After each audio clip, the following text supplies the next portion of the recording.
Vamos a ponernos de pie. Les invito a que se pongan de pie con su Biblia en las manos y vamos a abrir la palabra de Dios en la carta a los Romanos, capítulo 3. Y vamos a empezar leyendo en el versículo 9 para terminar en el versículo 20. Romanos 3, 9 al 20. Aunque creo que el significado de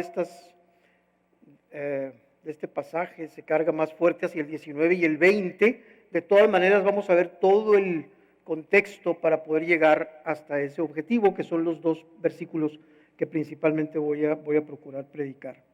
Entonces, quiero advertirles una cosa antes de que lo lean. Déjenme advertirles algo. Esto que vamos a leer está pesado. A mí me pesó, se me hizo una de esas partes en la palabra de Dios en las cuales se siente el peso de algo que voy a tratar de describir el día de hoy. Y tal vez algunas personas sensibles, y dije sensibles por decir que nuestras sensibilidades muy seguido entran en juego, pero les voy a pedir que procuren hasta donde más puedan hacer a un lado sus sensibilidades y escuchen lo que Dios dice en el capítulo 3, versículo 9 al 20. Esta es la palabra de Dios y por eso debemos exponerla así. Dice, ¿qué pues? ¿Somos nosotros mejores que ellos? En ninguna manera, pues ya hemos acusado a judíos y a gentiles que todos están bajo pecado. Como está escrito, no hay justo, ni aún uno. No hay quien entienda, no hay quien busque a Dios. Todos se desviaron, a una se hicieron inútiles, no hay quien haga lo bueno, no hay ni siquiera uno. Sepulcro abierto es su garganta, con su lengua engañan, veneno de áspides hay debajo de sus labios. Su boca está llena de maldición y de amargura, sus pies se apresuran para derramar sangre. Quebranto y desventura hay en sus caminos y no conocieron camino de paz. No hay temor de Dios delante de sus ojos, pero sabemos que todo lo que la ley dice, lo dice a los que están bajo la ley, para que toda boca se cierre y todo el mundo quede bajo el juicio de Dios. Ya que por las obras de la ley ningún ser humano será justificado delante de él, porque por medio de la ley es el conocimiento del pecado. Vamos a orar. Padre, te damos a ti toda la gloria, te damos a ti toda la honra. Dios, eres santo, eres perfecto, eres completamente diferente a nosotros. Y Señor, el día de hoy queremos disponer nuestro corazón para que nos hables, para que nos ministres tu palabra en los corazones, para que nos volvamos a ti, Señor, de la manera que tú has establecido que lo hagamos. Renunciamos desde este momento a nuestras propias ideas, conceptos acerca de ti, acerca de nosotros. Señor, te damos gracias porque nos permites corregir continuamente nuestros caminos a través de la gracia que has derramado por Jesucristo tu Hijo. Te damos gracias el día de hoy, Señor, y te pedimos que nos bendigas en el nombre de tu amado Hijo Jesús. Amén. ¿Pueden tomar asiento?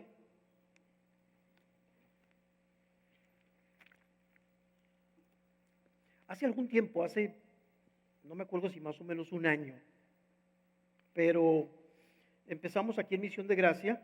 Si ustedes recuerdan, en los anuncios los domingos aparecía una nota que estábamos esforzándonos por ayudarnos unos a otros, ayudar a la congregación a desarrollar y a tener eso que se llama una cosmovisión bíblica. ¿Se acuerdan de esa palabra?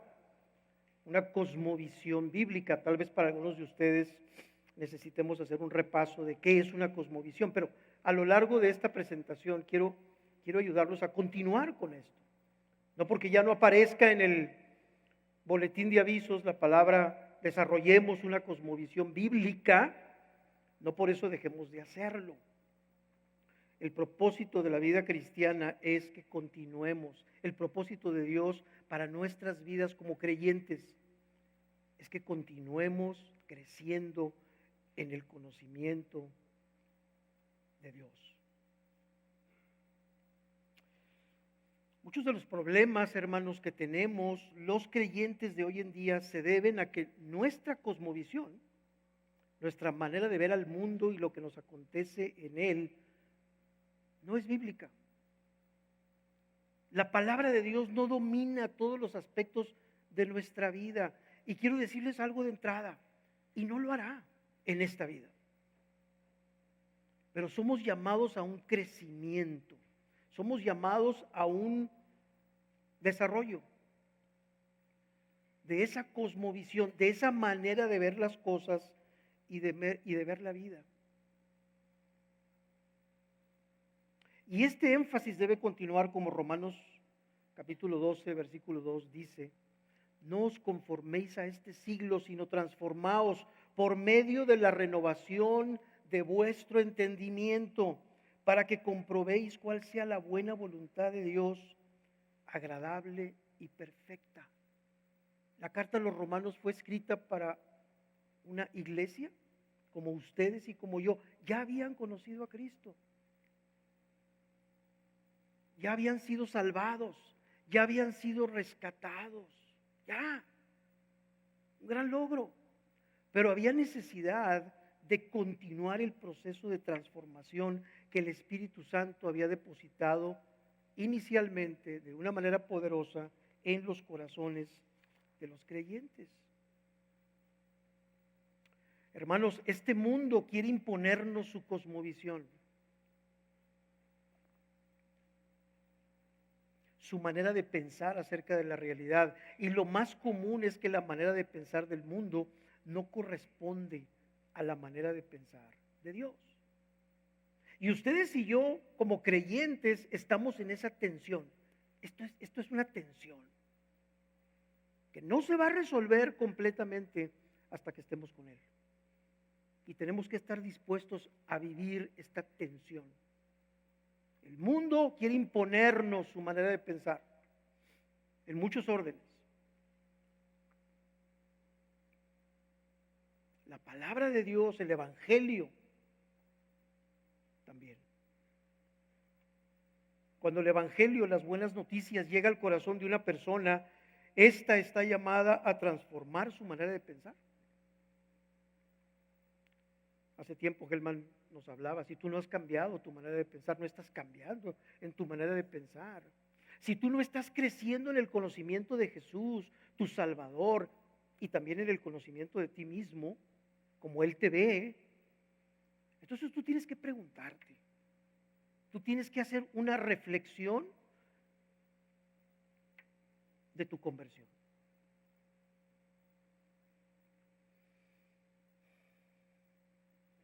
Cuando el Evangelio llega al corazón de una persona, esa persona está llamada a empezar a pensar de Dios acerca de todas las cosas. Porque Dios piensa acerca de todas las cosas. El pensamiento de Dios, hermanos, penetra todo el universo.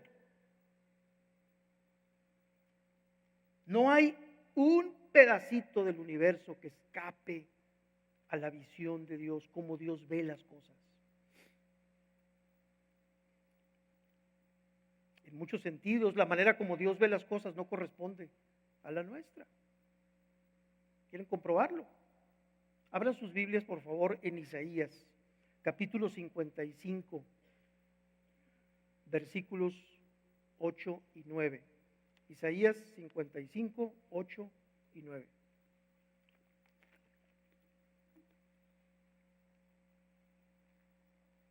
Porque mis pensamientos no son vuestros pensamientos, ni vuestros caminos mis caminos, dijo el Señor.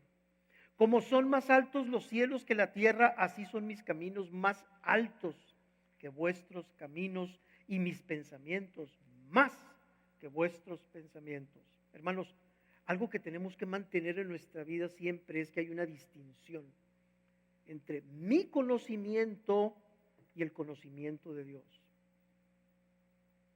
Algunos creen que han tenido experiencias espirituales y religiosas en las que pareciera que esto no es cierto, que ya piensan ellos como Dios ve las cosas. Hermanos, nos falta mucho. Pero al mismo tiempo que se mantiene esta distinción entre lo que piensa Dios y lo que pienso yo, podemos crecer, podemos avanzar por el Espíritu Santo y por la palabra de Dios. Haciendo un repaso de lo que vimos cuando vimos este tema, tu cosmovisión y la mía son los lentes a través de los cuales tú observas, evalúas, juzgas, consideras y procesas todo lo que acontece, todo lo que pasa a tu alrededor. Este momento estás pensando en esta predicación, estás pensando en lo que ha pasado en las pocas horas del día.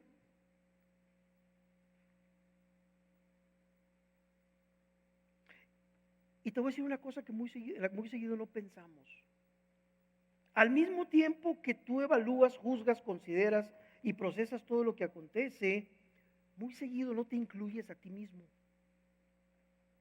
Pero parte de una cosmovisión bíblica no es nomás, ya tengo una cosmovisión bíblica, ya veo el mundo, la sociedad, a la iglesia, ya la veo yo como Dios la ve y estoy creciendo. Hay un aspecto de esta cosmovisión que somos nosotros mismos. Tú eres parte del mundo y eres parte de la creación de Dios. Además, tú has sido redimido por la sangre del Cordero. Y todo esto imprime o debe imprimir en tu manera de pensar a ti mismo. ¿Qué piensas de lo que te pasa? Dice un profesor de teología en un seminario, dice, una cosmovisión personal contiene las respuestas que cada uno de nosotros le damos a las más grandes cuestiones de la vida. Nuestra cosmovisión personal funciona de una manera muy parecida a los anteojos. Cuando los lentes que usamos son los correctos, enfocaremos con claridad la vida, las personas, el trabajo y el mundo en que vivimos. Al contrario, cuando la gente mira la realidad a través de unos anteojos erróneos, las cosas no tienen el sentido que deberían tener. Tú tienes que estar consciente que muchas veces no estás viendo bien lo que está pasando. No te estás viendo bien a ti mismo lo que te está pasando. Quieras o no aceptarlo, tú piensas, juzgas y evalúas todo lo que pasa por tu mente. Le pones la etiqueta de bueno o malo según tu cosmovisión, tu manera de pensar. Esto estuvo muy bien. Esto estuvo muy mal. Y esto estuvo más o menos. Evalúas, juzgas la sociedad, el gobierno, tu familia, el comportamiento de la gente, tu propio comportamiento. Dices, pues esto me salió bien, esto no me salió tan bien. Lo hacemos todos los días. De hecho, tú puedes pensar en lo que piensas y sientes. De hecho, tu cosmovisión está a la vista de ti mismo. La manera como estás pensando en lo que piensas está a la vista de ti mismo. Tú ves, pensé esto en la mañana, estuvo bien, estuvo mal, no, se me hace que no. Es parte de nuestra vida. Y también está a la vista de Dios y al escrutinio de Dios. La manera como tú piensas acerca de cómo tú piensas también está a la vista de Dios. Él conoce a qué le dices bueno y a qué le dices malo, o a qué le dices regular.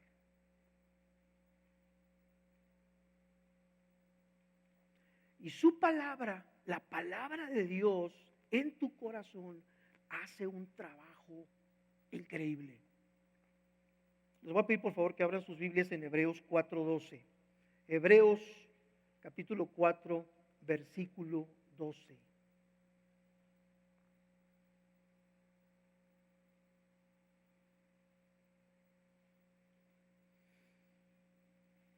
Porque la palabra de Dios es viva y eficaz y más cortante que toda espada de dos filos y penetra hasta partir el alma y el espíritu, las coyunturas y los tuétanos y discierne los pensamientos y las intenciones del corazón. Dicho en otras palabras, la palabra de Dios viviendo adentro de ti está transformando tu cosmovisión. ¿Cómo ves el mundo? Y no solamente el mundo, sino cómo te estás viendo a ti mismo.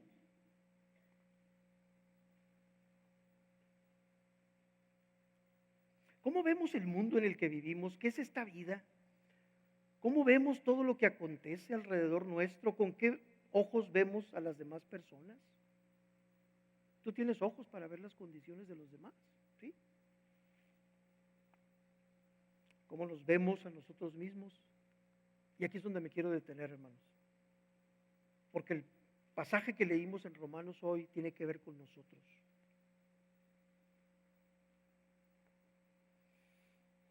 Cuando pensamos en Dios, ¿qué pensamos acerca de Él? Cuando pensamos en la humanidad, ¿cómo la vemos? Cuando vemos la maldad, el egoísmo y el sufrimiento de tantos seres humanos y de nosotros mismos, tarde o temprano, necesitaremos dar una respuesta a esta pregunta. Necesitaremos dar una respuesta a esta pregunta. ¿Por qué las cosas no son como deberían de ser? En el mundo y en ti. ¿Por qué no funciono a veces yo? ¿Por qué se me olvidan tantas cosas? ¿Por qué cometo errores? A veces graves. ¿Por qué las cosas no son como deberían ser en los demás? Entonces, este pasaje de Romanos me llevó a mí a pensar en que todos necesitamos conocer nuestra verdadera condición ante Dios. Tú necesitas conocer tu verdadera condición y yo también, más y más. No poquito. Necesitamos conocer. Porque nuestra cosmovisión debe incluir el conocimiento de nosotros mismos. No el conocimiento de nosotros que nosotros queremos, sino el conocimiento que Dios tiene de nosotros. Hay un versículo que me ha ministrado mucho a mí, en lo personal. Salmo 51, versículo 6. Dice que Dios ama la verdad en lo íntimo y en lo secreto nos hace comprender sabiduría. En lo íntimo, la verdad, en lo íntimo.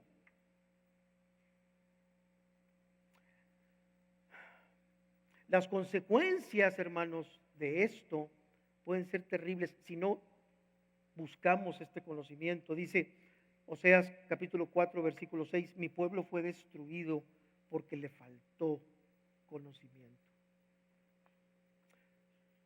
Cuando tú no tienes un conocimiento adecuado del mundo, de las personas y de ti mismo,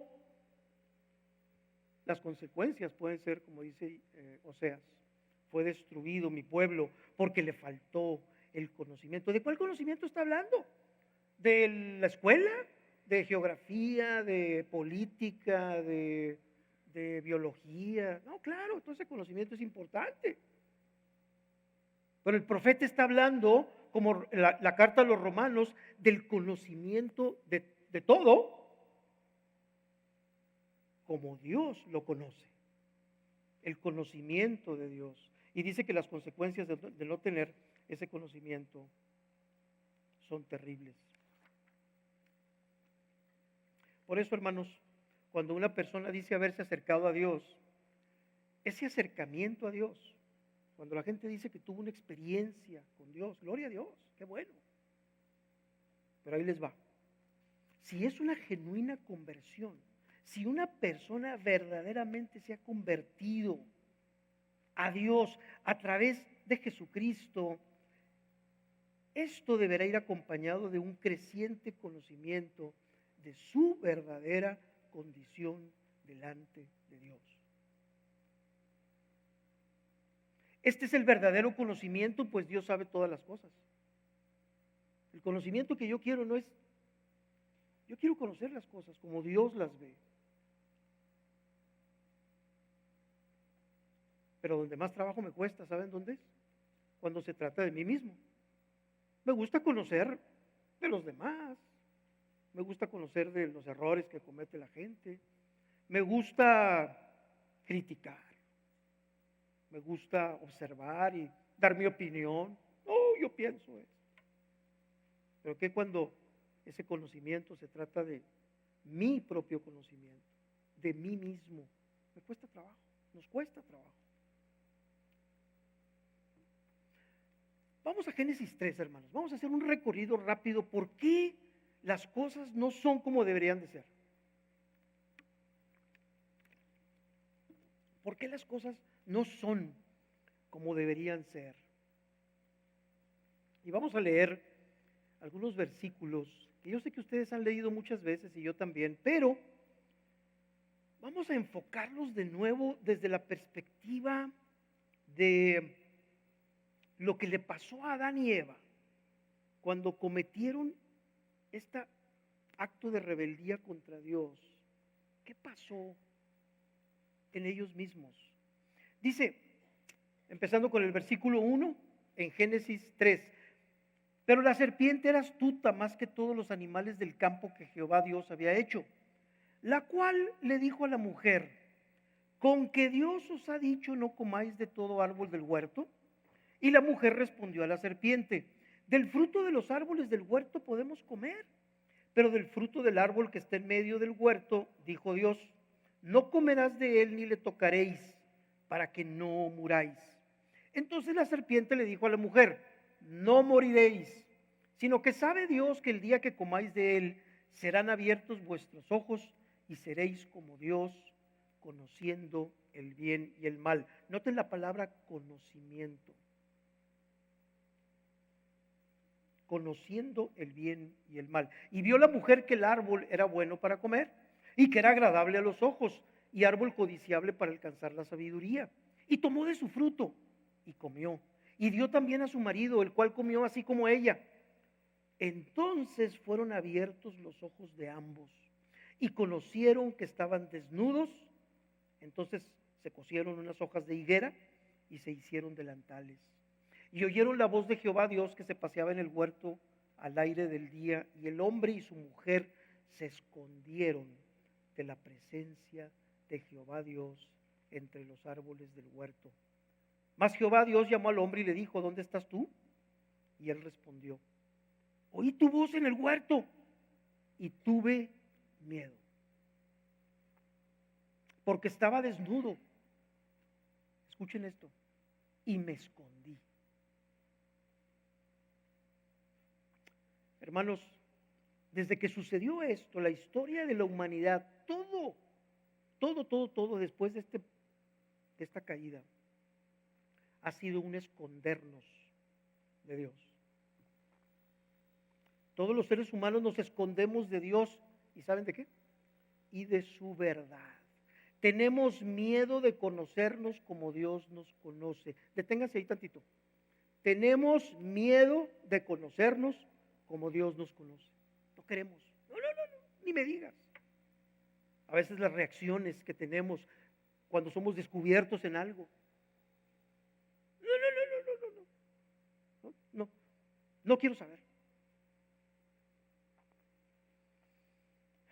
Y nos escondemos detrás de todo tipo de fachadas, apariencias y simulaciones que nos engañan, haciéndonos pensar que no somos tan malos como los demás.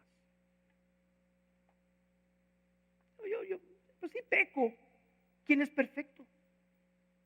No hay nadie perfecto. Yo no soy perfecto. Así decimos, así hablamos, porque queremos escondernos. Tenemos miedo.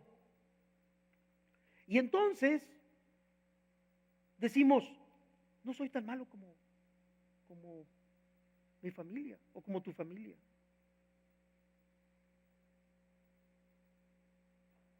Parte de nuestra condición caída, hermanos, consiste precisamente en que nos engañamos a nosotros mismos. Dice Gálatas capítulo 6 del 7 al 8. No lo vean, se los voy a leer. No os engañéis. Dios no puede ser burlado, pues todo lo que el hombre sembrare, eso también segará. porque el que siembra para su carne, de la carne segará corrupción, mas el que siembra para el Espíritu, del Espíritu segará la vida eterna. No os engañéis, no te hagas, no te hagas. Y en esto, hermanos, lo que acabamos de leer en Romanos nos habla de nosotros. Por eso les dije que estaba pesado leer Romanos 3, especialmente empezando con el 10 hasta el 18.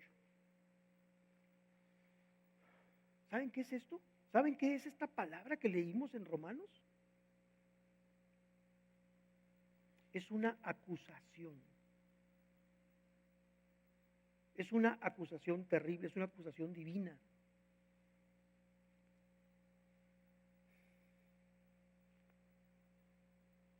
En inglés la palabra es indictment. Es una acusación legal. Pero ¿sabes una cosa? No es de una corte, ni de un enemigo político, o de un enemigo de los negocios que te acusa de algo, ni de tu familia cuando te señalan algunas cosas, no. Esta es una acusación del mismo Dios. No hay justo ni aun uno, nadie entiende, nadie busca a Dios. Todos se desviaron y se han hecho unos inútiles. Nadie hace lo bueno, ni siquiera uno, engañan con su lengua. De sus bocas salen maldiciones y amarguras de todo tipo. Hacen planes para hacerle daño a otros. Su vida se caracteriza por quebranto y desventura. Y para acabar, no tienen temor de Dios.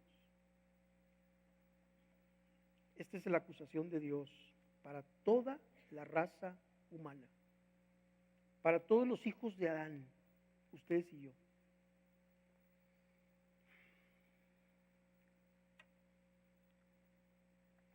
Hermanos, por eso es importante, especialmente si tú eres un creyente en Cristo, si tú te has convertido, si tú te has vuelto al Señor por la fe, es importante, es necesario que ores como ora el salmista en el Salmo 139. Examíname, oh Dios, y conoce mi corazón, pruébame y conoce mis pensamientos y ve si hay en mí camino de perversidad y guíame en el camino eterno. ¿Por qué le tenemos que pedir a Dios que vea lo que ya ve? Algunos de ustedes dirán, pero si Dios ya lo sabe, Él me conoce muy bien. ¿Saben por qué? No es porque Él necesita ese conocimiento, es porque cuando tú te acercas a Él y le pides, es para que Él te dé el conocimiento que Él tiene de tu corazón, de ti. El Salmo 19, ¿quién podrá entender sus propios errores? Esta semana me tocó platicar con una persona, una situación. Me llamó tanto la atención en el proceso de la conversación que hubo un momento en el que dijo algo que me llamó mucho la atención. ¿Sabes qué? Estábamos ahí varias personas y dijo, ¿saben qué? Es que yo no me entiendo a mí mismo. Y efectivamente había una serie de contradicciones en lo que estaba diciendo. Decía una cosa, lo decía todo lo contrario. Y como que se encontraba un tanto perdida esta persona. Y me acordé de este salmo. ¿Quién podrá entender sus propios errores? Pero escuchen lo que sigue. Líbrame de los que me son ocultos. Preserva también a tu siervo de las soberbias. Que por cierto, las soberbias no son mujeres, porque está en femenino. No. De esas soberbias, no. Está hablando de las soberbias de su propio corazón. Que no se enseñoreen de mí. Señor, no me dejes no me dejes caer en las garras de mi soberbia. Entonces seré íntegro y estaré limpio de gran rebelión. El conocimiento de Dios y el conocimiento de nosotros mismos están muy relacionados, dice Calvino. Dices que conoces a Dios, tienes que estar creciendo en el conocimiento de tu verdadera condición. Lo dice su palabra. El mismo Calvino dice, la verdadera y sólida sabiduría consiste en 2 puntos. Estos hombres eran bien concisos, iban bien al grano. ¿Quieres ser sabio? 2 cosas nomás necesitas conocer. Y de ahí todo lo demás. 2 puntos. El conocimiento que el hombre debe tener de Dios y el conocimiento que debe tener de sí mismo. Estos conocimientos están muy unidos y enlazados entre sí. A mí me encantó estas frases de Calvino. Si tú dices que conoces a Dios, tú te conoces a ti mismo. El Espíritu Santo hace una obra en tu corazón que te permite seguir viendo tus errores y tu verdadera condición delante de Él.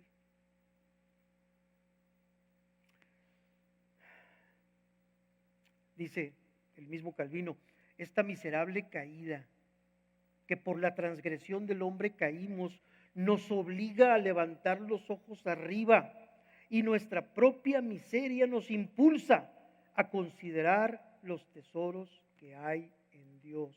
Hermanos, nosotros no podemos apreciar los tesoros que hay en Dios si primero no hemos visto las miserias que hay adentro de nosotros mismos.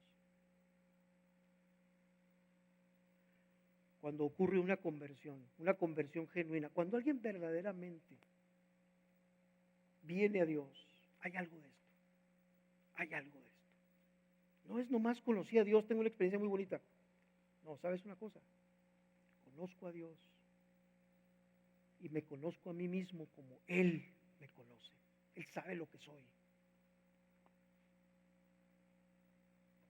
Dice, y no podemos de veras tender a Él antes de comenzar a sentir descontento de nosotros mismos. Por eso cuando la gente se siente descontenta consigo mismo, gloria a Dios, ven a Él, ven a Dios. El descontento con nosotros mismos, hermanos, es para que nos acerquemos a Él, para que vengamos a Él. El conocimiento de nosotros mismos no solamente nos aguijonea para que busquemos a Dios, sino que nos lleva como de la mano para que lo hallemos. Ese conocimiento de nosotros mismos nos aguijonea, nos pica, nos dice, mira lo que estabas pensando hoy en la mañana. Ven a Él. No te quedes ahí.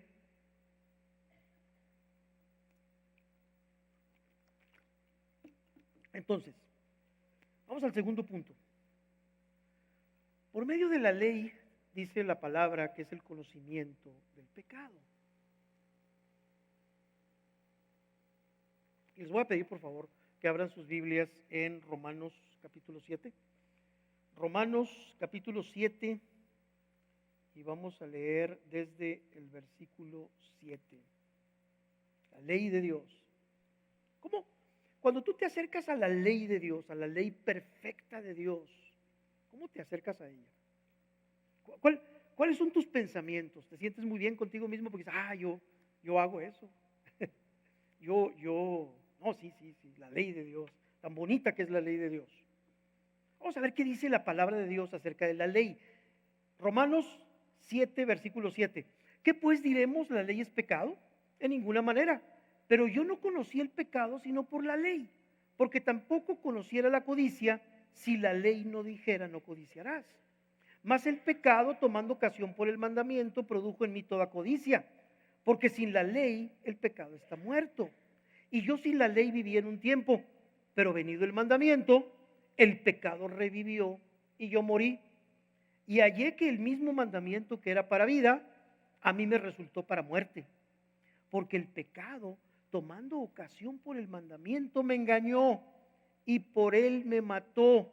De manera que la ley a la verdad es santa y el mandamiento santo, justo y bueno. Luego lo que es bueno vino a ser muerte para mí en ninguna manera, sino que el pecado, para mostrarse pecado, produjo en mí la muerte por medio de lo que es bueno, a fin de que por el mandamiento del pecado, a fin de que por el mandamiento el pecado llegase a ser sobremanera pecaminoso.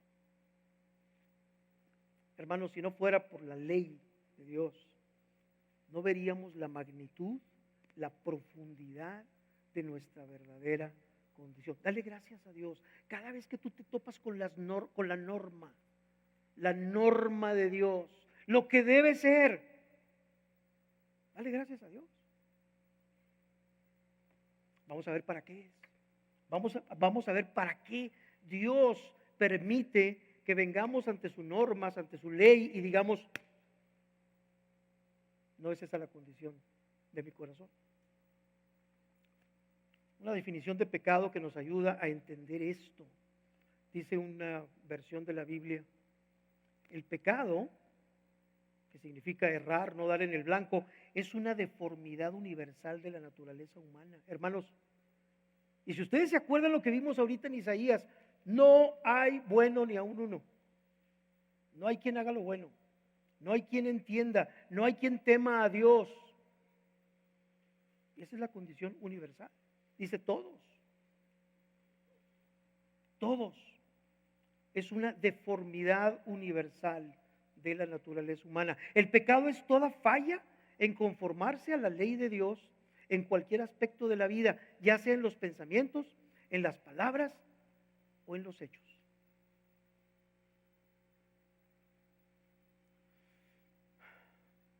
Cualquier aspecto de la vida, todo.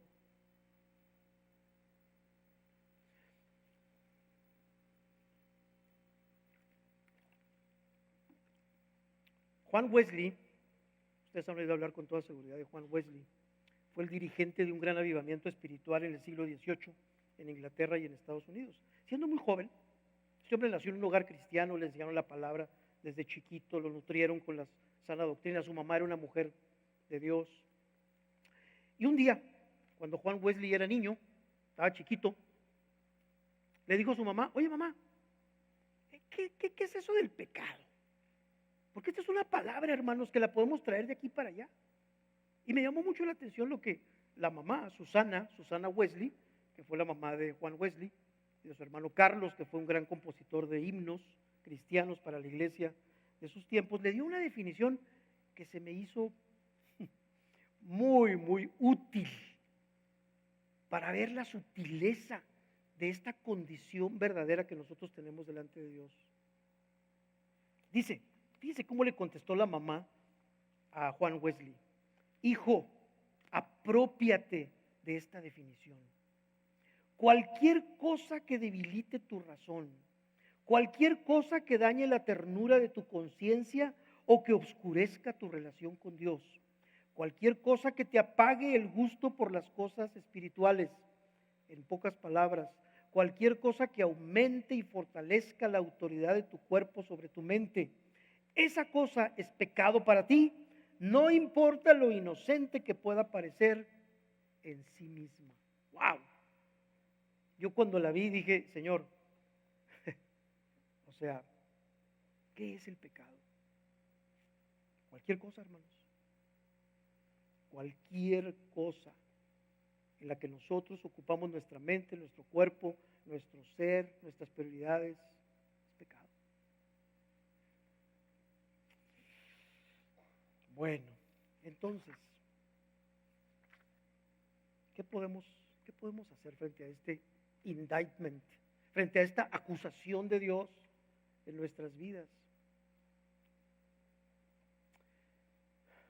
Le voy a pedir al equipo de alabanza que pase, por favor, porque vamos a prepararnos para pensar en esto y para ver cuál es el propósito de Dios. Versículos 19 y 20 de Romanos. Les voy a pedir por favor que regresemos ahí. Dice, pero sabemos que todo lo que la ley dice, lo dice a los que están bajo la ley, para que toda boca se cierre y todo el mundo quede bajo el juicio de Dios.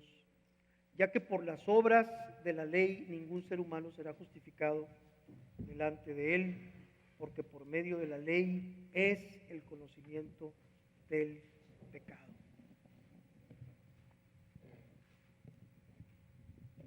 Hermanos, y vamos a pasar al tercer punto.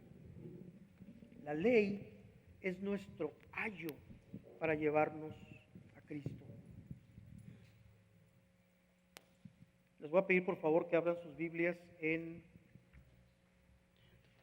el capítulo, en la carta a los Gálatas, capítulo 3, versículo 24 al 26. Vamos a prepararnos para hacer este canto. Y vamos a ponernos delante de Dios con la condición verdadera que todos tenemos delante de Él.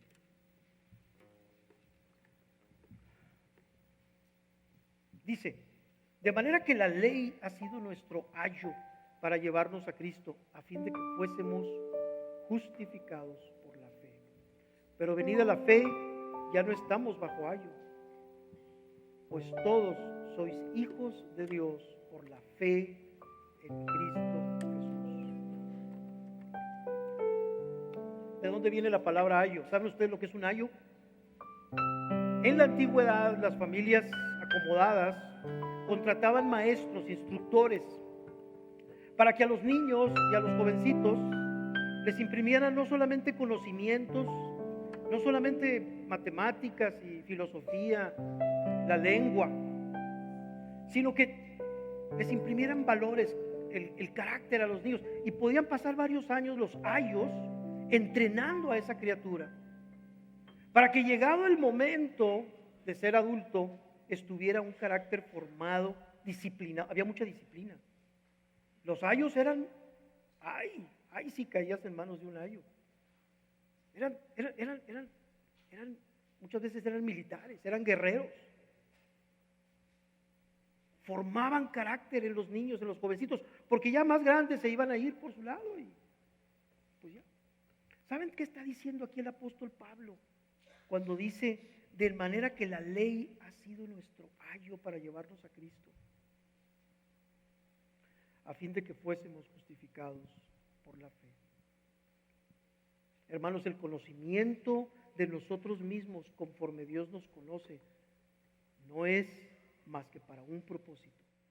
La razón por la que cuando el Espíritu Santo viene a tu vida y trae este conocimiento y lo pone delante de ti, es como tu ayo, como tu maestro que te dice, mira lo que eres, sinceramente, verdaderamente, esto eres delante de Dios. Y sabes una cosa, el único que te puede salvar, el único que te puede librar de eso es Cristo Jesús. Por eso al final dice, pues todos sois hijos de Dios por la fe en Cristo Jesús. Vamos a prepararnos para cantar mientras que terminamos esto. Y quiero decirles una cosa, yo sé que aquí hay personas que con toda seguridad ya tuvieron este conocimiento, lo tienen,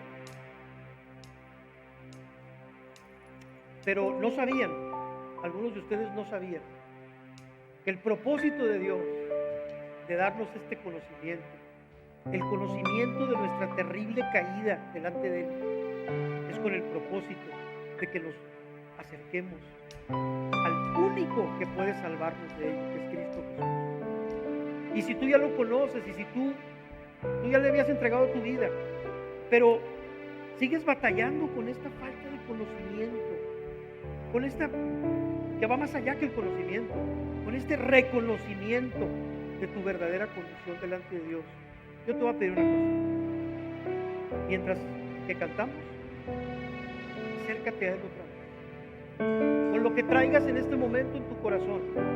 No hay bueno ni aún uno. Todos se desviaron, a unas se hicieron inútiles, porque por la ley es el conocimiento del pecado,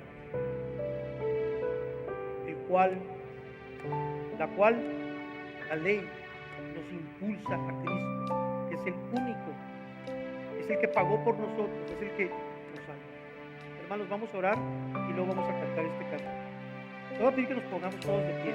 Padre, te damos gracias, te damos a ti toda la gloria, Señor. Queremos alabarte, queremos bendecirte, Señor, y darte gracias. Gracias por tu ley perfecta, Señor. Gracias por la salvación que tenemos en Cristo Jesús. Gracias porque cada vez más nos llevas a un conocimiento personal de ti. Acércanos a ti, Padre, llénanos de tu Espíritu, conforme nosotros nos enamoramos cada vez más de Jesús. Lo pedimos todo esto en su nombre, Señor, en el nombre de Cristo.